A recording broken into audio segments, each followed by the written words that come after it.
sound horeg ini yang menjadi hal yang sekarang jadi fenomenal viral banget gitu ya. Kalau saya boleh bicara sekarang saat ini sebagai medis, yaitu di bidang saya, yaitu di bidang THT begitu ya, dan terutama memang saya concern di bagian pendengaran. Sebenarnya kan berarti sound horeg itu kan termasuk dalam paparan bising. Jadi sebenarnya nggak cuma sound horeg gitu ya. Sebenarnya kan masalah manusia terpapar dengan bising itu banyak penyebabnya, banyak etiologinya, banyak sumber yang lain begitu ya. Jadi sebenarnya dulu aja saya sudah concern kayak misalkan mereka yang suka atau penikmat musik terus menggunakan headset untuk mendengarkan musik sampai dibawa tidur semalaman, itu sebenarnya juga termasuk paparan bising begitu. Atau ada yang istilahkan berarti sudah terpapar, ini sudah kena polusi udara. Itu pun juga kalau kita namanya kepapar polusi itu kan juga nggak boleh terus meneruskan sebenarnya.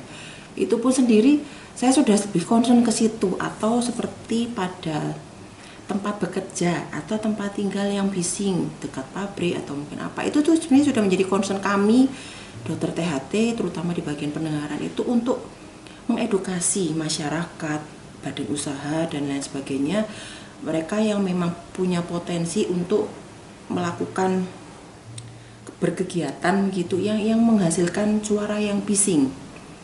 Nah, kami pun berkonsen itu seringkali memberikan wejangan atau kita memberikan ilmu pengetahuan begitu berdasarkan literatur dan memang memberikan bukti bahwa memang itu nggak aman.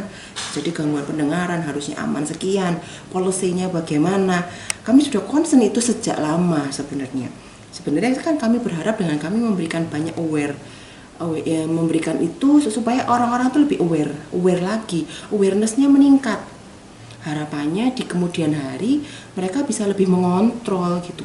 Suara yang harus didengar manusia itu harusnya tidak semakin melejit tinggi sekali begitu. Nah, tapi kok saya ngeliat malah jadi ada yang fenomena ini ya Mbak ya. Jadi malah ada sound horeg yang intensitasnya sampai 135 dB.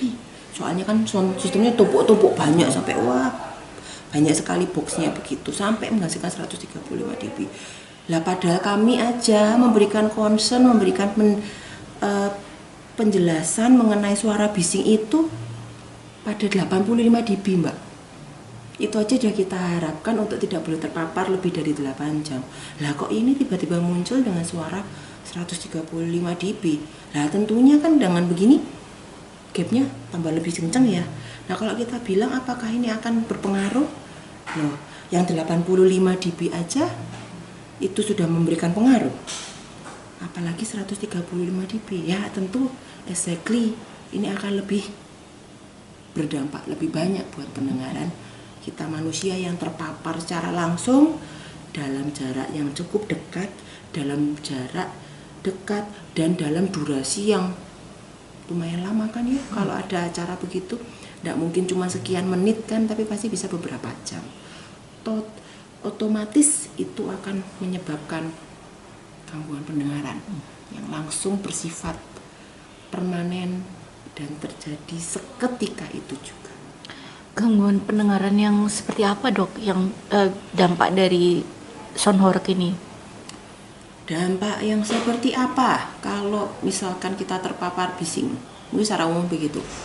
Keluhan yang paling umum kalau misalkan kita habis terpapar suara bising, misalkan kita lagi acara apa gitu ya, bising gitu, yang pertama kali yang paling simpel adalah tiba-tiba telinga kita terasa tersumbat kayak buntu, kayak kita kayak nutup telinga kita begini nih kan ya.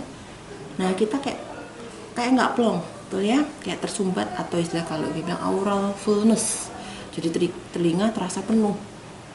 Awalnya kalau kita merasa telinga kita penuh, tapi kan kita masih merasa masih enak bisa dengar kan gitu, hanya kayak merasa kurang plong.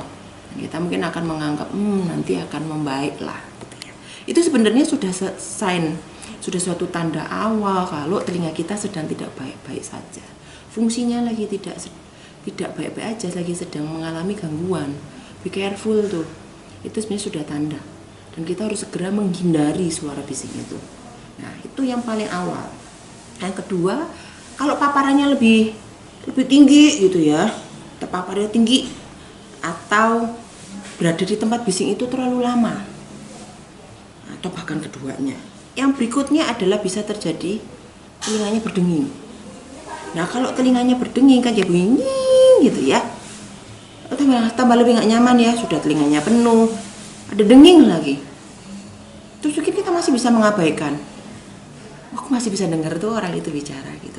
Loh jangan, kalau sampai ada ini, maka sudah benar-benar terjadi kerusakan di telinga bagian dalam kita.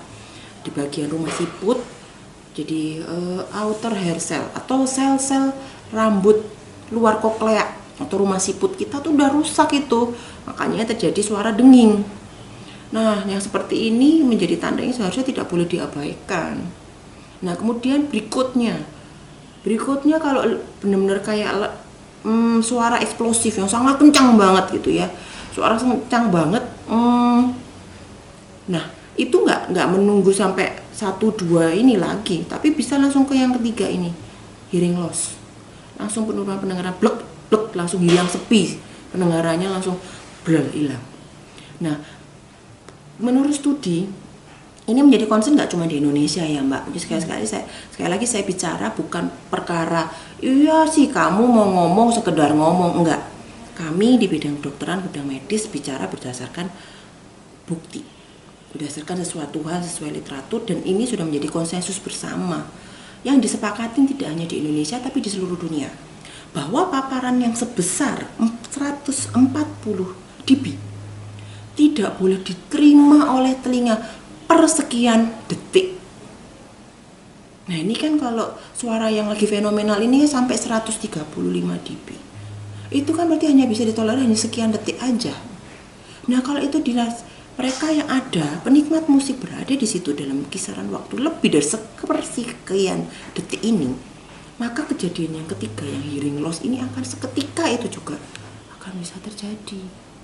Dan kalau sudah seperti ini, maka kerusakannya tidak hanya perkara oke, nanti balik, oke, habis ini aku bisa dengar lagi. Enggak, itu akan menjadi permanen, akan menjadi menetap.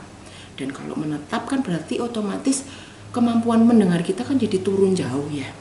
Otomatis komunikasi jadi terganggu, produktivitas dalam keseharian terganggu, dan pasti akan banyak efek-efek lain, karena kan kita tidak bisa melakukan hal itu menjadi optimal kalau kita kehilangan satu panca indera kita kan ya.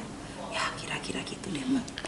Terakhir dok, apakah dokter pernah menemui kasus yang kemudian berkonsultasi ke dokter, maksudnya mengerti secara langsung dampak yang dirasakan oleh warga begitu akibat sound horeg? Ya, kalau ngomongin masalah yang sound horeg, yang kayak paparan bising gitu ya, sebenarnya ada beberapa dari dulu sebelum sound horeg ini ada kasus mengenai paparan bising yang simple aja, sering banget aku ketemuin. Dulu tuh kan namanya gangguan pendengaran tuh terjadi pada usia yang lanjut ya Mbak ya. Ya memang karena penurunan fungsi pendengarannya, nah sudah lanjut, udah sepuh begitu ya. Biasanya kan mereka akan ada terjadi penurunan yang perlahan begitu di kedua telinga. Selama saya jadi dokter THT sudah dari 2017 gitu ya, sampai sekarang tuh terjadi pergeseran. Yang dahulunya usia tua, sekarang tuh usianya muda Mbak. 20 tahun itu saya ketemukan banyak banget mereka tuh sudah mengalami gangguan pendengaran. Ternyata yang kayak itu, kayak penikmat musik, suka pakai headset lah, atau yang seringkali terpapar dengan suara bising itu, pakai headset yang sampai semalaman itu loh Mbak. Atau kayak mungkin nggak sampai nunggu semalaman, ada kejadian nyata saya ceritakan. Ada perempuan kisaran umur 20-an lah, dia cerita dia naik flight perjalanan itu menempuh jarak 2 jam ya, di pesawat bosen kan dia dengerin musik, dengarkan lagu yang dia suka, dan dia tidur cuma 2 jam ya, ini kan bukan seharian ya, 2 jam. Terus habis itu dia kebangun karena melihat, oh penumpang udah pada berdiri nih, oh sudah landing, udah sampai, dilepaslah suara ini headsetnya. Terus dia merasa aneh, kok suaranya sekeliling jadi lebih sunyi, mungkin gak apa-apa lah ini gitu ya. Dia ambil barang, dia turun ke bawah, pakai tangga, pas itu kebetulan nggak bukan pakai garba rata itu ya. Dan kan harusnya suara balingnya atau ininya mesin itu kan kencang sekali ya. Jadi dia merasa aneh. Kok aku dengar suara itu kecil gitu ya. Udah mikir mungkin enggak lah, nggak apa-apa. Udah dia bawa barang itu. Nah kemudian setelah dia berada di suatu lingkungan kan nggak rame, bertemu dengan semuanya, dia mulai merasakan kesulitan komunikasi karena suara yang dia dengar menjadi kecil sekali. Jadi kalau mereka, jadi dia merasa, kok aku nggak dengar ya, ini orang ngomong apa, ini temanku bicara apa. Maka akhirnya dia mencari kami begitu kan, dan langsung kami lakukan pemeriksaan pendengaran. Ternyata hasilnya terjadi penurunan pendengaran yang sifatnya adalah kerusakan saraf di kedua telinganya, dan itu sudah permanen mbak, nggak balik. Dan itu banyak banget saya temuin di usia muda, perkara sepele penikmat musik yang seperti itu. Kemudian kalau yang sonorok sendiri, saya waktu itu di praktek saya pertama masih belum sefenomenal sekarang nih, sudah sebelum fenomenal sekarang yang benar-benar kasusnya sampai diangkat luar biasa. Ini jauh sebelum itu mbak, ada yang datang ke praktek kan ibu-ibu usianya tengah-tengah lah ya gitu ya, tengah-tengah itu sekitar 40 lah, datang ke saya cerita curhat, dok kenapa saya menyesal memberikan halaman rumah saya untuk acara tetangga saya. Ternyata itu dok, di tetangga saya itu meminjam halaman rumah saya itu, mendatangkan sound system tuh tumpuk banyak dok, sampai rumah saya itu bergetar dok, bok gitu. Dan langsung dok setelah kejadian itu telinga saya jadi begini, jadi tuh telinga saya ini berdenging di kedua telinga, saya jadi nggak bisa dengar percakapan dengan baik. Saya langsung, pendengaran saya ini menurun. Padahal sebelumnya saya tidak pernah ada keluhan itu, tidak pernah sakit telinga, tidak ada keluhan apapun lah sebelumnya. Dia bilang begitu, dan ini dia menyampaikan ke saya, dan akhirnya saya lakukan pemeriksaan dan memang terjadi penurunan pendengaran mbak, dua telinga. Kemudian kan akhirnya mengganggu ya itu tentunya, dan kalau udah begitu saya juga jadi tidak bisa memberikan kami mau sudah jadi penurunan pendengaran yang bersifat permanen gitu. Dan dia menanyakan bisa kembali nggak fungsi pendengaran saya, Bu? Itu satu jawaban yang challenging buat saya, karena kalau sudah kerusakan saraf, maka untuk mengembalikan saraf yang sudah rusak itu menjadi baik kembali sehingga fungsi pendengaran bisa berfungsi dengan baik kembali, itu menjadi hal yang sangat sulit mbak. Belum tentu alat bantu dengar itu bisa membantu sampai 100% kembali seperti sedia kala. Jadi itu hal yang saya benar-benar jadi konseling mbak sama ibu ini, karena dia setiap kontrol ke saya dia tuh pasti menyampaikan, wah dok gimana ini ya gitu. Saya nggak menyangka loh, seketika itu saya langsung mengeluhkan itu. Jadi kalau sampai saya dibilang enggak ada itu efeknya, ya saya menemui sendiri.